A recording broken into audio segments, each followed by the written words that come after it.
for cricket is Dream 11 IPL now.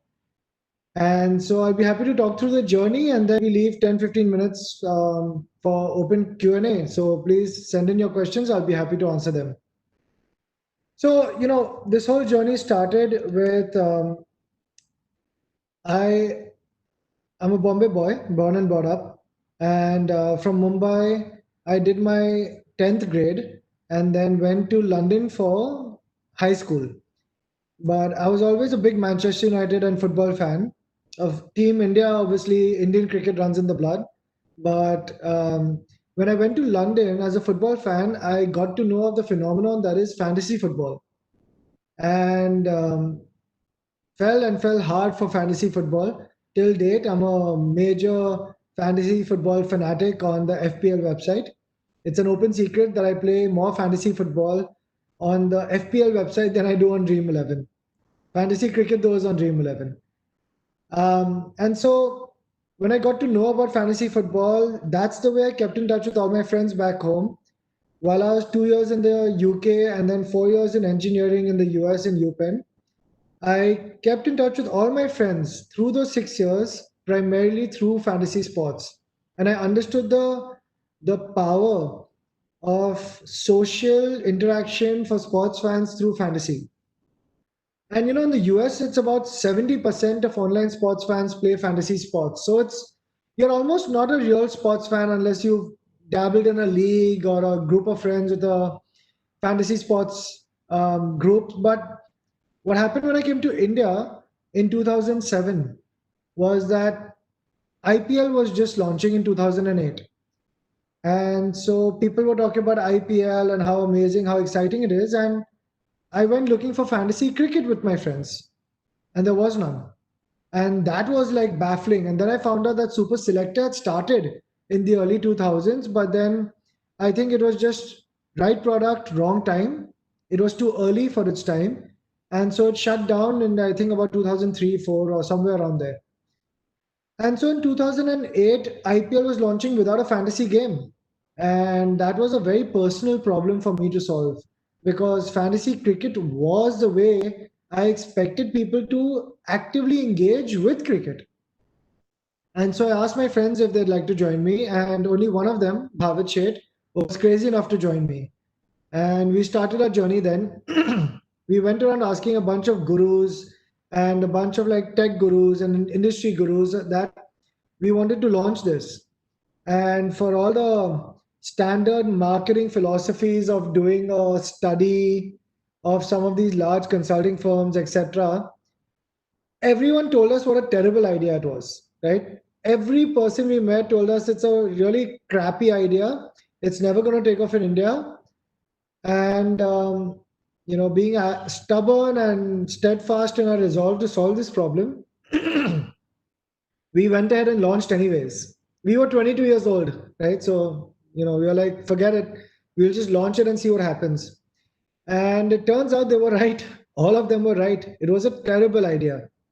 2008, 9, 10, we actually burnt all of our friends and family round that we had raised and learned what not to do, which was no season long fantasy sports, no free to play with ad money and prizes, and no putting in like fantasy cricket games, cricket blogs, scores, news, feed, chat, messages, poll, because that's what we did. So it was feature overload, and we didn't focus our value addition to the Indian consumer, Indian sports consumer, just to the main problem, which was fantasy. So, as a B2C company that's running a product and that's run out of money, we wanted to pivot. Now, for pivoting, you still need money, right? You have to pay salaries, you have to wait, you have to try experiments. And so, on the side, we started a marketing agency, a digital agency. So, the first of its kind, which was focused back in 2010 on social media alone. And so, we ended up managing the accounts for like social media for Facebook, for Twitter. We actually launched and or managed some of the accounts for Adidas, Discovery, Lufthansa, Reliance, Mumbai Indians. Um, to name a few, we had about 50 clients at that time, and we had offices in 5 cities. So if you'd asked me in 2011 what I do, I would have said we run an agency called Red Digital. And if you really pushed me, I would have said that, oh yeah, we have this passion project on Dream 11 on the side. So we got in money from the digital agency and we made some money on the servicing part and we pumped it back into the dream, if you excuse the pun. And that B2C side, we kept pivoting till 2012 when we launched what you see today. And that's when we started seeing, hey, this is a model that works. We took the shampoo bottle example, right? That the Indian consumer doesn't buy shampoo bottles, they prefer the sachets. And so we got that season long fantasy down to per match. Because Indian consumers, as I'm sure the entire marketing world knows, they don't like to commit long term to certain products, which was basically season long fantasy. They like instant gratification, which is only possible when you do per match, not for a whole season. And they want to play with friends and they want to stay hooked to the product. They want high engagement. And so we launched per match fantasy sports, which was a freemium model, and that started working. So in 2012, we sold the agency, put back the money that we got from there into the product, continued our journey, and got product market fit in the next 3 years. And throughout that time, we focused on organic growth hacking. We didn't have money to spend on like big campaigns, so we had highly targeted digital marketing only, very small, and we focused on things like virality, getting users to invite their friends. Because honestly, I see a lot of products today that use marketing from the get go, and I think that's the wrong thing to do.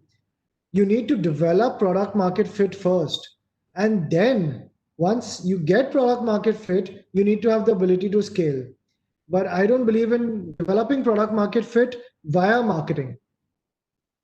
And so, we pushed and pushed for those 3 years until we had about 300,000 users. So we had 3 lakh users in 2015 when we raised our Series A round of funding. And that gave us the capital we needed to really push marketing more. And then 2015, 16, 17, we actually pushed a lot on digital performance advertising only. We never touched ATL or brand marketing because we wanted to scale up on our unit economics and prove that at scale those cohorts work. And so highly targeting users on Facebook, on Google, on every platform that we could get our hands on where we could target sports fans, we did on Hotstar, on Crick Bars, on every sports property. And then in 2017, we did the bold move of doing two different things. We started partnering with leagues. And one of our first league partnerships, I believe, was the Caribbean Premier League, which is going on even right now in its fourth season, I believe. And we became a league partner for the first time. So we got a bunch of sports athletes from CPL to endorse us. The league was endorsing us. And we also signed up Harsha Bhogle as our first brand ambassador because we wanted to position the game very strongly as a game of skill that requires analytics and research and thought, and not just like a marketing gimmick. And so Harsha Bhogle fit the bill perfectly, and we were very excited to bring him on board. And so everything we do at Dream 11 is like an A/B test, right? So first we got Harsha Bhogle on board, and we saw the difference and the delta in our numbers by having a brand ambassador endorse us. But even with that, all our advertising was still performance driven with a brand ambassador. Then in 2018, we actually started expanding to trying out TV advertising for the first time. So we started on our brand marketing journey after having scaled up performance advertising with digital advertising for many years and knowing that inside out. And so very interesting story is that a lot of people ask us about how do we sign Dhoni. And it's a very interesting story for all the marketing people out there, is that very uniquely, the tagline chose Dhoni rather than develop a tagline after getting on Dhoni. So along with our agency at the time, we were we were brainstorming on what's a good tagline for our campaign, and we decided that we wanted to say something about, khelo dimag se, right? And what just stuck was dimag se Dhoni, because he personified playing cricket, but more with the mind, even more than his skills, or as a batsman and as a wicketkeeper. It's his captaincy and his cricketing genius mind that was actually more important. And that's exactly what it was for our users, right? We wanted to say that fantasy cricket is about choosing the right players and getting them to perform. And so he fit the bill perfectly. And then we took that tagline to him and said, look, we want to launch this Dimag Se Dhoni. And he loved it. And that's how we signed on Dhoni in 2018 and started our brand ambassador journey with TV advertising. And along with that, we ended up signing a bunch of new leagues as well. We signed the National Basketball Association, the NBA, for the Indian market, the BBL, the Big Bash League in Australia for the Indian market. And we started having chats with the ICC and the BCCI and the IPL. And then 2019, we ended up signing ICC and IPL and BCCI. And we started growing our portfolio of brand ambassadors of athletes from Dhoni to, I believe now we have about 28 to 30 of them as our brand ambassadors, all sports athletes endorsing us. And we now have about 18 or 19 leagues in the world that we are the brand partner for fantasy sports. And that's been a journey in a nutshell. And so, if you may, the IPL official partnership that we took last year was kind of a test for us. And when we saw the delta, that's what helped us to go in and bid this year for the title sponsorship. And this too will turn out to be a test for us because we have it for 1 year. And so we believe it's going to be amazing. And the IPL is going to break all records because 1 billion people with access to TV have been stuck at home for 5 months, right? We're sick and tired of watching the same reruns, and there's very little original content coming out now because even production has taken a hit. And so every day watching reruns, we're now going to have an opportunity, 7:30 p.m. for 53 days. Essentially, you're going to have a blockbuster family entertainment 4-hour experience, which is going to have action, comedy, drama, everything that you can want with superstars every day. New, right? To your home with all your family to watch. And so we're really doubling down on this IPL, assuming it's going to break all records. We're sure it will.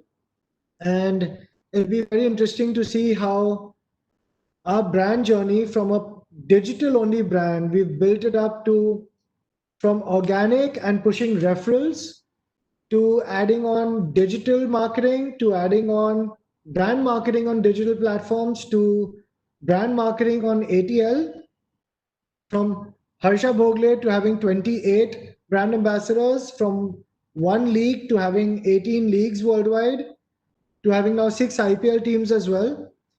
It's been a very interesting journey, and I think it's culminating now with Dream 11 IPL, and that's the big next leapfrog for us for our marketing journey. So we'll see how it goes from here. And with that, I'll be happy to answer any questions that anyone has on marketing. Thank you. So, Aparna, I can have a look at the questions here. Sure, Mr. Jain. We have a question from Neeraj Modani asking, you have a good competition now. How you tend to stay ahead as a brand? Every other cricketer is part of some of your competitor. What's your call on it?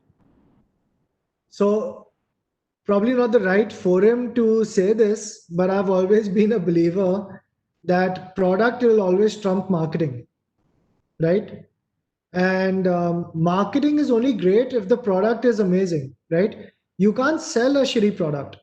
And at the same time, you if your marketing isn't that good, but your product is amazing, it can still succeed. So Yes, we have at the last I counted, I think 184 competitors. It's a crowded space. But um, the final focus is on the product and on the brand recall. And we've got a major head start in an area where there's amazing network effects. Fantasy sports is not like a commodity. It's not like, let's say, buying this phone, right? This phone, if I can get for like, if it's an iPhone X, right? If I can get it for 1 lakh, or if I'm getting it on 1 lakh on one e-commerce site, and I go to the other e-commerce site, which I'm not that loyal to, but I get it for 90,000, I'll buy it there. I don't care. It's the same phone, right? Fantasy sports is played with friends. So they develop network effects because your friends play together in leagues on one platform. So if a new competitor comes in the market, it's not just a friend that has to move. The friend has to move their entire group of friends with them to a new fantasy point system, to a new gameplay, to a new format. And unless that product is far superior than ours, the escape velocity, the propensity to move is very low. The escape velocity is very high for users to move from our product to another. So it's up to our product team. And for us, our product and tech team will make sure that we stay ahead by having the best fantasy sports experience on our product, while the marketing team does its job of going and spreading the word and making sure that we position ourselves the right way. So I think it's very important for brands to build moats around product and to have that competitive advantage. Your marketing campaign, signing on a brand ambassador or a league cannot be your moat. I hope that answers the question. Thank you so much, Harsh. Our second question that we have in is the fact that Dream 11 is not available on Play Store appears to have not stopped its success.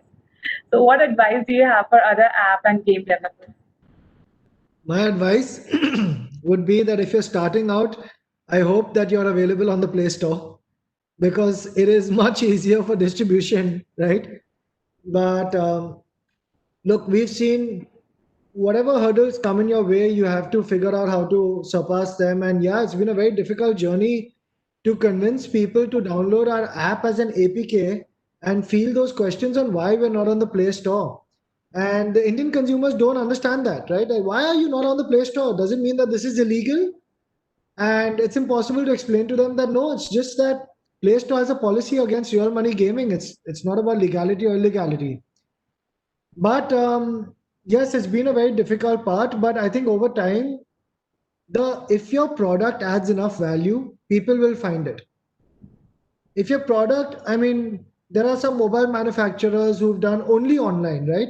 Whereas we've been used to like buying everything offline on retail, touch and feel the mobile, but we're still buying it online now. It's a change in habit, and if you add enough value, then today, the next phone I buy, I never go to the store. I don't check out an iPhone and say, oh, I like how it feels in my hand. Okay, now I'll buy it. I just buy the next iPhone online because it adds enough value to me. So if you add enough value to consumers, wherever you are, they will find you. But yeah, Play Store has been one of our biggest challenges of growth. But I believe that 82 million times we've 8.2 crore people, we've been able to surpass that challenge and get them to download and install our app on their phone. So we're hoping that we surpass this IPL more than 10 crore people to do that. Wow, that's great. So, another question that has come in is if mobile entertainment time is finite, how do you see the proportions of gaming to VOD to social playing out in the future? Mobile entertainment time is obviously finite, but the great part about our platform is that it actually engages you with the sports match you love. So we're not trying to keep you hooked on to Dream 11 platform. We want you to come, build your team, participate in contests, and then go watch the match and have 10 times the fun of watching the match, right? So we don't need you to be on Dream 11. The average user spends about 30 minutes a day on Dream 11 when they're picking a match, making their team, researching, getting analytics on whom to pick, why to pick, and then joining a contest, and then they're done. Then the rest of their time is actually spent consuming the actual sports event on TV, watching with friends, doing all of that. And so I think on the question of like gaming to video on demand and to social playing, I think yes, those are all great things, and that you can engage your audiences more. But build on something people already love to do. They already love to watch sports. How do you make that more exciting? How do you make it more?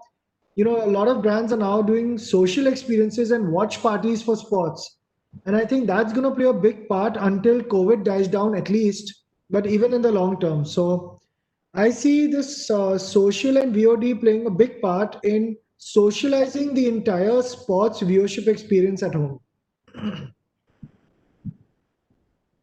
Harsh, we have a lot of questions flowing in. So another one is from Grishma Khojdas. She asks, in today's fast-growing digital world, can we think of building a brand only with social media and Google and other platforms while not actually investing in retail merchandising and distribution? Absolutely. I mean, you can think of anything you want if you put your mind to it and you put effort behind it, and the market is large enough and you add value as a product. Absolutely. There's several brands that have built that have come into areas which have been inundated with incumbents, very large incumbents, and have been able to make their mark by just focusing on digital. We as a country are extremely fortunate that our local digital audience is hundreds of millions of people, right? Very few countries in the world have that. And I think we have this amazing competitive advantage to be in India, to serve the Indian audience as Indian companies and really focus on just growth with digital. You don't need to have retail and distribution for most things online that I can think of. And then once you get very positive unit economics, once you achieve a certain scale, then you can step into doing more.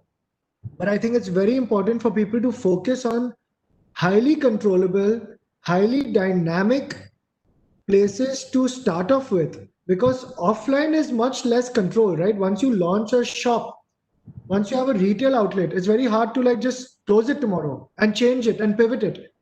I think the digital world allows you to be so dynamic and allows you to experiment, change every day, scale up and down every day.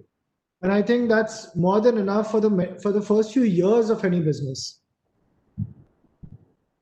So I guess we have time for just two more questions. So the second last question is, can you throw some light on how you measure the value or impact of brand spends, like on TV, IPL sponsorship, celebrity endorsement, etc.? And this is from Snehita Avrini. I'm sorry if I'm pronouncing it wrong. So, Snehita, that's a very good question. And that's a question I think every single person in the world who's spending on brand spends is asking every day. And whoever has the answer to this is going to become definitely going to create the next billion-dollar company. But it's very difficult, right? Whatever anyone tells you, whatever they tell you about the bark ratings and about this rating and that rating and this Nielsen study and all of that, it is very, very difficult to ascertain exactly how to measure, especially compared to digital, where you can measure every click, every user, every cohort, and their lifetime. It is extremely hard to ascertain how to measure and attribute user growth to brand spends. But you can get a guesstimate, right? You can do things like brand recall studies, um, propensity to spend, your willingness to spend. And you can also see, as long as the only way that we found is if you keep everything else the same and then add brand spends for a limited time and remove it, then the delta that you get can be fairly attributed to that brand spend. But the only way we found is that if then everything else has to stay the same, right? Only then. But if everything else scales up like it does in IPL, and you have brand spends in IPL, then it is almost impossible to attribute it. So you have to have a business model and an ability to project to like 95, 99% accurate for you to really be able to measure the effectiveness of your brand spends to the T. Very difficult.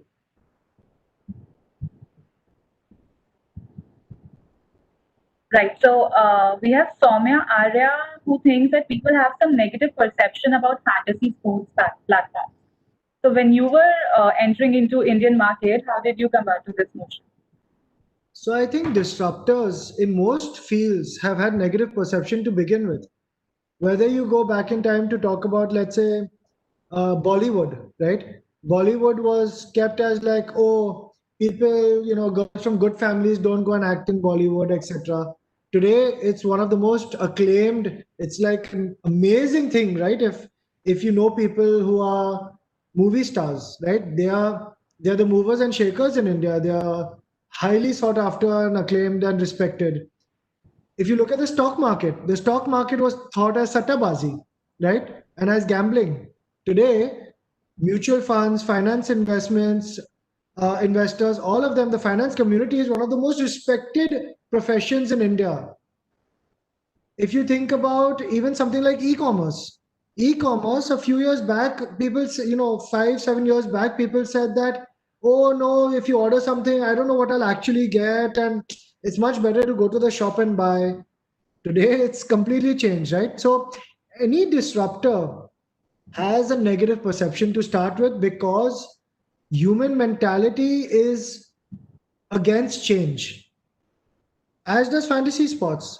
But I think that's where marketing plays a huge role, right? We don't do brand marketing telling people to win money, right? Our brand marketing focuses on solving the core user value that we add. Make sports more fun, make sports more engaging, play with your friends, have fun. Fantasy sports is about sports engagement, and that's what we advertise in our brand marketing. And that helps the perception to a large degree, along with partnering with all these leagues, with all these players. All of it adds to the perception improvement of fantasy sports. Right. So Harsh, we have one last minute, and I would like to end with this question. If you can quickly So answer this, what has been your biggest lesson to drive growth within Gen Z generation? it's a good question. I think our biggest lesson has been that focus on a product that's a little social, right? That gets people wanting to add their friends. If there's a product, especially for Gen Z, which is always on their phone and always in touch with people and like on 5 different social media platforms, having all kinds of conversations, you need to create a product that has true network effects. And network effects means that the product gets stronger and better for the original user as they invite their friends to play or to use it. And so that is a very, very important lesson, that you need to get people to invite their friends, not just by referral or just by giving them money for bonuses and all that, but the product has to be better when their friends join. And I think that's our biggest lesson, that with private contests, with the ability to participate only against your friends, that has especially helped us in our referrals. Fantastic. So that's all the time we have today. Thank you so much, Mr. Jain, for being here with us. Thank you, Aparna. It was a pleasure. I would also like to thank our gold partners, Infopip, Financial Express, Brand Wagon, Flipkart, and Jagran New Media. Thank you so much for being here, sir. Thank you. Have a great day. Thank you, Aparna. Thanks, everyone. See you.